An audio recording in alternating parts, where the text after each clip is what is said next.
virtual is like speaking into a void. You've felt this, I'm sure, over the last 3 years. There is no feedback. You can't read the room. You can't improvisationally cut slides because they're getting bored. It's really tough. Here's what you can do to make that a little easier. You raise the real and lower the ideal. Raising the real means to proactively seek feedback to get better at this wherever you can. Record yourself and watch yourself afterwards. It's really painful. It's painful for me too, but you should do it. Ask for feedback from participants or from team members so you can keep getting better.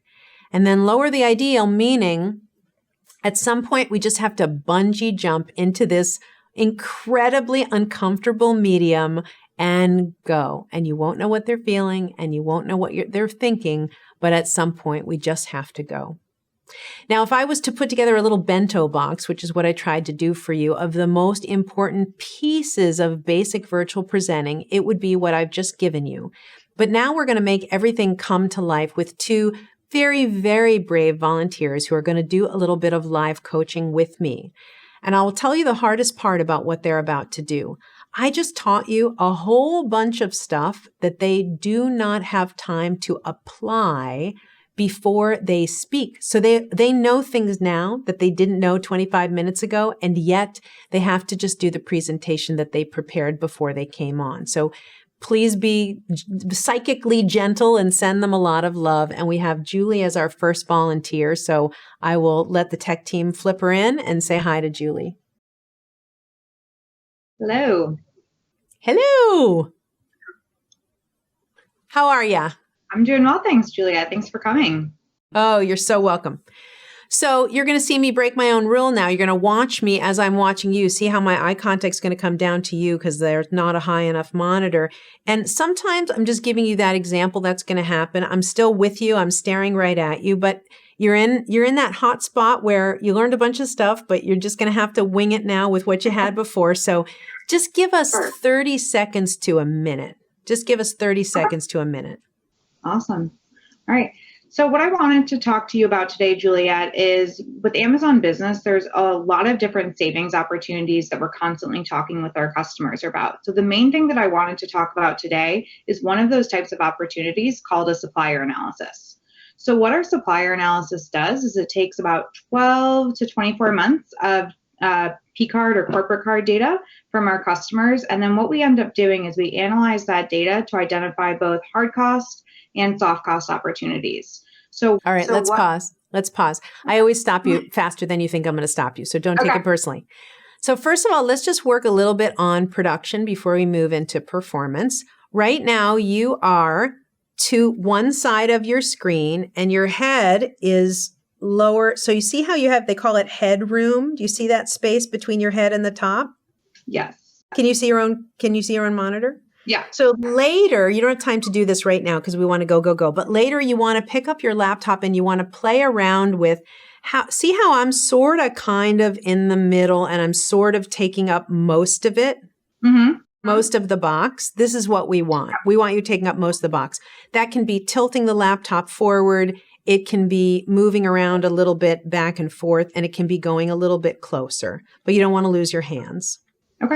Okay. Now, what's nice about your background is that they've got those soft curtains and they're very nice, but you have that dead spot to your right, where it's kind of a bookshelf behind your head, kind of sort of coming out of your shoulder. Think about if you were designing a background that would frame you. Start playing around with if you move the bookshelf over a little, or maybe you move the camera over a little so the bookshelf is on the left. You can begin to play with this. And then we could also use just a little bit of lighting in front of you. That could be a lamp that's in front of you, or it could be 2 very small crossed ring lights, or a window that's not too bright open in front of you. And I just want to get those things out of the way because everybody wants that little bit of production coaching, but I really, really want to talk about your content. You remember Gilligan's Island, the song from Gilligan's Island, Just Sit Right Back? Yeah. So we call this the Gilligan's Island line, is every speech or presentation needs one line that orients us to what this is about. They said to us, just sit right back and you'll hear a tale of a fateful trip. And we can go, oh, great. Now I can relax. And a lot of people, out of nerves and out of an overconfidence in their own material, skip this orienting line, the Gilligan's Island line, and they just begin this sort of free form smart stuff, blah, blah, blah, blah, blah, blah, and it's just a bunch of smart stuff coming out, but we don't really know where we're heading. You actually tried to give it to us, but it was too buried in a stream of consciousness first couple of paragraphs. So I want you to think about, what is this really about, what you're about to say to me? What's it really about? Benefits of Amazon Business and cost savings opportunities. Say it again. Benefits of Amazon Business and cost savings opportunities. Okay. Can you give me a slightly more human, less businessy version of what that means? Like, what does that really mean to you? The ability to save money for your company. Yes. Okay, great. Today, I'm going to talk to you about something we all care so much about, the ability to save money for you and your company. Sometimes we get into jargon and we don't even realize that we're jargonified, and we just jargon and jargon and jargon. And the other people who speak jargon can understand us, but it's not as connecty as when you just talk like a person talking to a person. Sure. So I want you to form some form of a Gilligan's Island line to use that's about that simple summary that you gave me. Mm-hmm. All right? In the future. Now I'm going to give you one more thing that I want you to play with, and this we can play with together live. Imagine that you had a yellow highlighter, and that yellow highlighter was selecting part of the text before you read it. Some of the text would have emphasis and some would not. You need to imagine that, because at this point you have nothing in your script that is highlighted in terms of vocal level, vocal pitch, up, down, up, down, up, down, and also just every other form of inflection. Pretty much everything you're saying has got the same reading. So there are no words that are lifting up and out to be the most important words. And so I'd like you to think about, go mentally over the first two sentences, let's say. What would be a word or two that you think is more important, or a phrase that is more important than the other words? Give me one thing that deserves to be a star. Savings. Savings, yes. Savings. Give me another one. Opportunities. Okay. So savings and opportunities. Now, savings and opportunities are what we call suitcase words, because you can unpack them. You can say, I'm going to talk to you about savings. And then in a few minutes, you can go, this kind of savings and that kind of savings. And what about this? And think about that for savings. And then you can do the same with opportunities, saying them and then unpacking them. And the last thing I'll say to you before we switch to our other volunteer is, you don't, vocal inflection is something that it's interesting to talk about, because nerves flatten our vocal range. And you do not in any way have a monotone.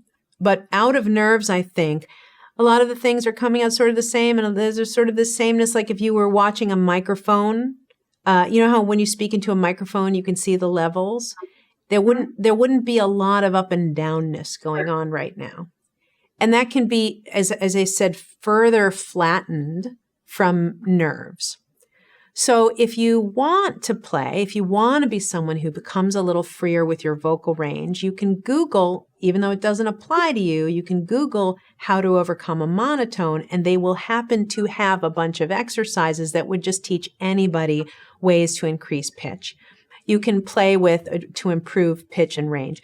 You can walk up a set of stairs. You can say 1, 2, 3, 4, 5, 6, 7, 8, 8, 7, 6, 5, 4, 3, 2, 1.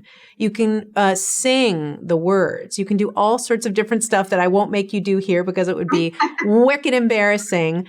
But you can tell your story like it's a children's nursery tale, a nursery story. And you can say, we're going to learn about savings. Oh, it's going to be great. We're going to learn about savings. And you can just play and then do that in the privacy of your own home and hear the way that your voice does have the ability to play.